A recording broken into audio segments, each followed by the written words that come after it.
Lecture number 9, Bringing Harmony to the title of my book. Now, my book is titled The Aesthetics of Emotion, Up the Down Staircase of the Mind-Body. My goal here is to bring harmony to the two parts of the title that are separated by this simple colon, but they imply very different kinds of processes. The aesthetics of emotion implies a process of analogy. The question is the following: how does our appreciation of relations between subject matter and style in art or literature inform our understanding of relations between mind and body in emotional experience? So we have subject matter and style in art. We have mind and body in theory of emotion. And we can add to this purpose and design, or what used to be called form or function in applied design work. Now, why do I use the word analogies? Because analogies describe a mapping between two independent structures. Logical implications of one system of art, for example, or design, can help us understand the dynamics in another system. In other words, the study of aesthetics can help us understand emotion. The essential idea here is that dynamic relations between subject matter and style in art or literature can inform, help us understand emotional and adaptive responses in everyday life, and provide insights into how affects, feelings, and emotions mediate the interaction between mind and body. In other words, relations between subject matter and style in art are relevant to our understanding of adaptation, which is one of the major themes of the book, and emotional experience, the complementary theory in the book. We add to this an extension concerning homologies. Now, the term homology refers to the existence of shared ancestry between a pair of structures or genes in different species. In the context of this book, emotions in humans are homologous to the reactions of other mammalian creatures that are lower on the phylogenetic scale. This has been an emphasis for nativist or natural kinds approaches to emotions. These scholars remind us that human emotions share qualities in common with those of other mammals. It's a complex challenge to address homologies because we need to avoid anthropomorphizing, in other words, attributing human qualities to animals. The crucial factor for us as we move up the scale from lower mammals to humans is the role of language that makes our emotional experiences more complex because they reflect the role of culture and individual experience in interpreting emotionally meaningful situations. The way I've handled it in the context of my book is to say, well, humans are more sophisticated in language and human situations are more complex than those faced by lower mammals, but we share in common with them three fundamental themes. Theme of attachment and loss. In other words, happiness and sadness for us as humans. But attachment and loss occur in both contexts. For lions and for cows and for all manner of animals that appear in Disney films. And humans who are facing refugee status or who find someone lost after all these years. Same kind of theme, just more complex human context. And then, of course, we have the second theme of assertion and self-preservation, the fight or flight theme, which is associated with fear and anger. And animals experience fear and anger just as humans experience fear and anger. It's just that the human context is more sophisticated, more complex, more diverse, unfolds over time historically, but that has the same kind of themes appear as we go from Bible times, pre-Bible times, to our current era. And finally, the theme of absorption or attraction and repulsion, having to do with interest and disgust. Because interest is something that people will attribute to their cats, playing with a ball of yarn, or a dog chasing or turning anything into a play object that will make you fetch. They're absorbed. We are absorbed in paintings, but we're absorbed. They're absorbed. And disgust is the paradigm of the rejection of the food that can be dangerous for us, whether it's in animals or children. And then it becomes more complex, as disgust can be discussed with reference to another social group in a political context. What's my point? In homologies, we find continuity across the species, and I'm arguing that there are certain fundamental situational themes that are shared, that are tied to emotions that are shared. But in humans, the meaning is more sophisticated, but the paradigm is there. To what extent the language and complexity of social situations transform these basic emotional reactions? It's a challenge for scholars. Now, I switch over to the other side of the colon, the moving up and down the staircase of the mind-body. And this is related to metaphorical processes, in a sense. What do I mean?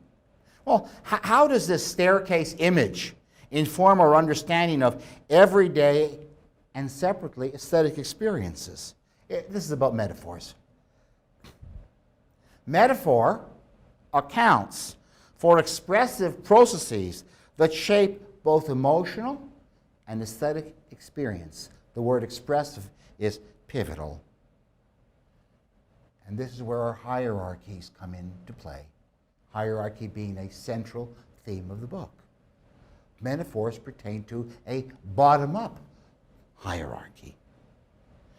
In this hierarchy, as I've stated in the different lectures, the hierarchy is always more concrete at the bottom and more abstract at the top. So a metaphor, such as life is a journey, results from intuiting deeper resemblances in the midst of surface differences between the target, life, and the source, a journey. There's something about the concept of journey as a descriptor that colors our understanding of life. Life is a river. Life is like moving through rapids. Something about the river and the rapids and the journey gives us a deeper understanding, an experiential understanding of the meaning of life. The target term, life, is always more abstract than the source term, which is established conditions for what we call a dynamic asymmetry. There's something about this concreteness that gives it power, that gives it impact, to color the more abstract term. The concrete term energizes and modifies the more abstract one. Metaphorical effects are always bottom-up.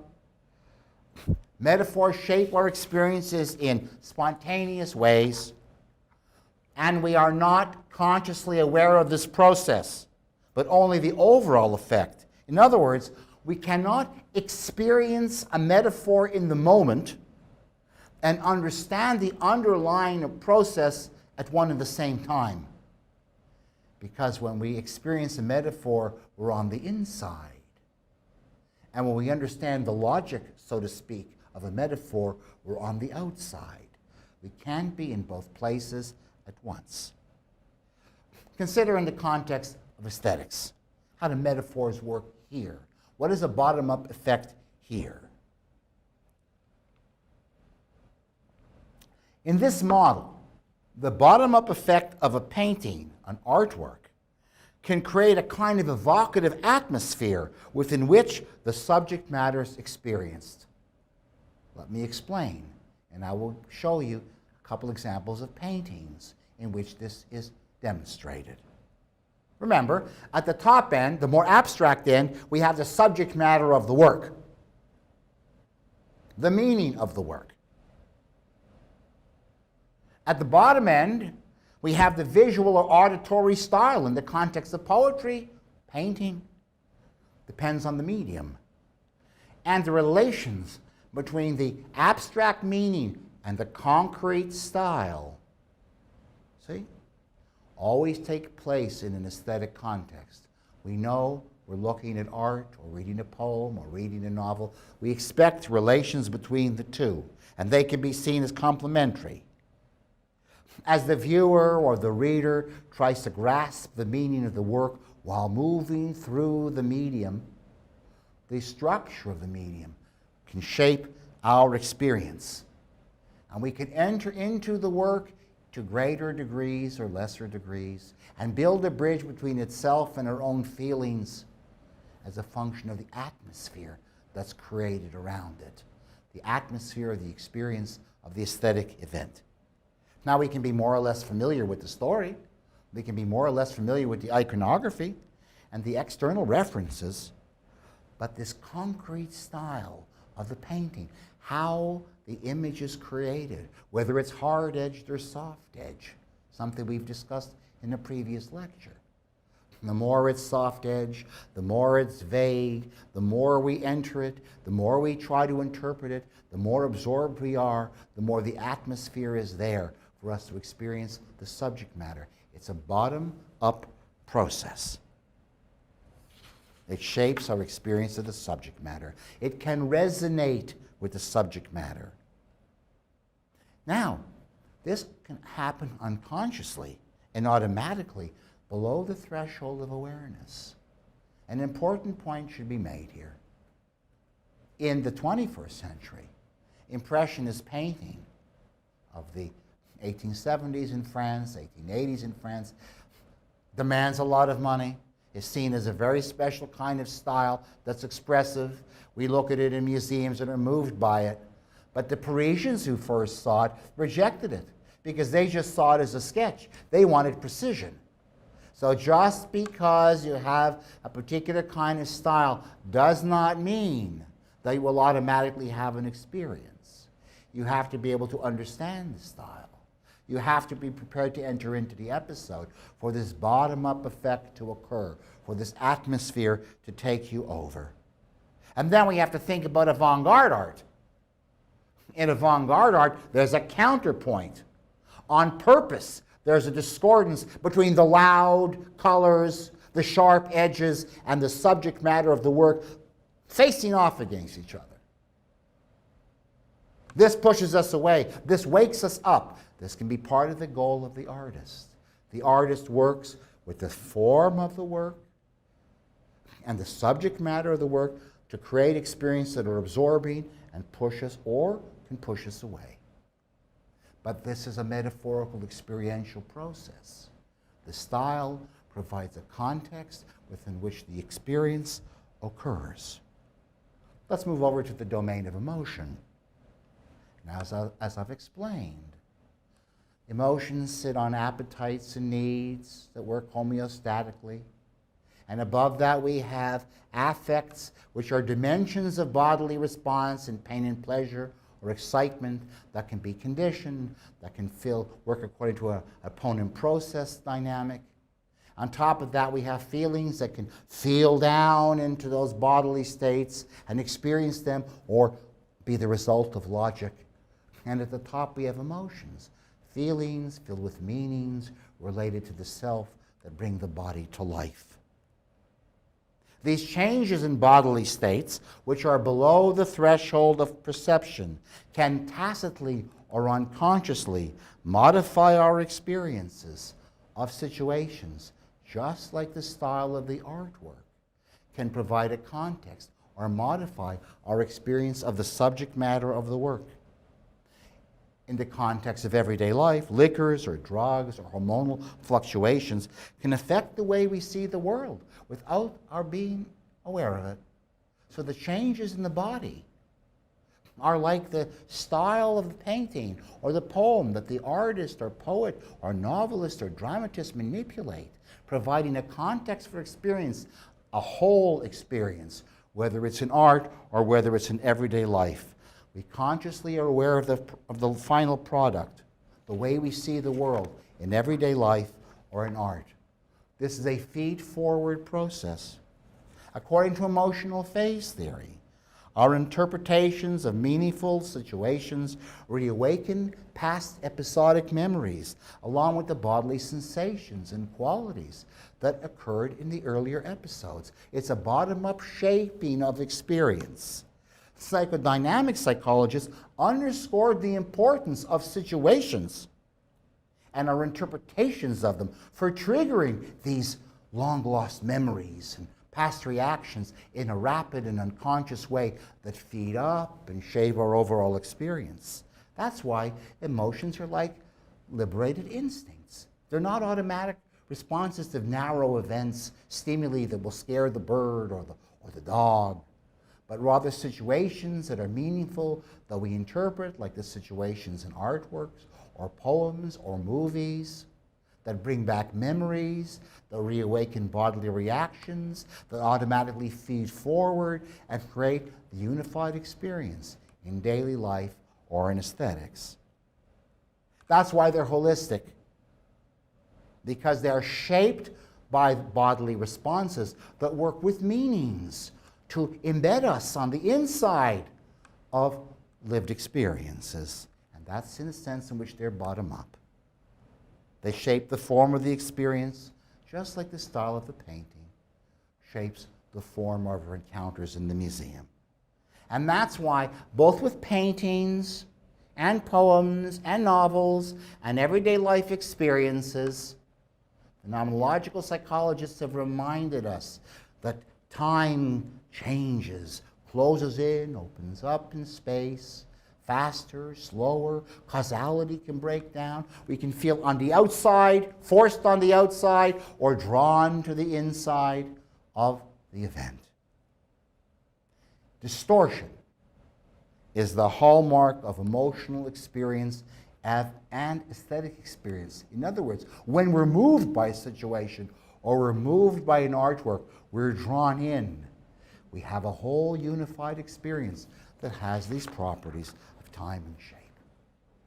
The opposite can occur for us in the top-down context, where in our attempts to adjust to situations, to adapt to situations, to see things in a realistic way, to see paintings in a realistic way, we inhibit our emotions top-down. We sit on them. We don't permit ourselves to have them. It's in that sense that the realism of painting and the realism of practical everyday life are the same.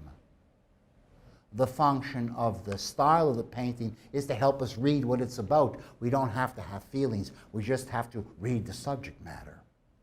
In everyday life, the function of the body is to help us respond in a practical way to challenges and realize our goals. Keep the emotions out of it. Solve the problems first. So in the end, the aesthetics of emotion and up to down staircase of the mind-body help us move to aesthetics to see how can our understanding of the arts inform our understanding of emotions in everyday life. And the hierarchy of up the down staircase, the bottom-up metaphor that shapes our whole experience spontaneously, automatically, provides a context both for aesthetics and everyday life. And in the contrast to it, the pragmatics of everyday life that does not want emotion because it can get in the way of our understanding the film. If we're a film critic or theater critic, understanding what the painting is about, is it good or is it bad? Don't let emotion get in the way. These are complementary processes. The bottom-up spontaneity and the top-down inhibitory are the two phases of spontaneous whole experience in life, finding meaning in life and in art, and on the other hand, following the Darwinian path to solving our needs and adapting to our worlds. Thank you for listening to the lectures.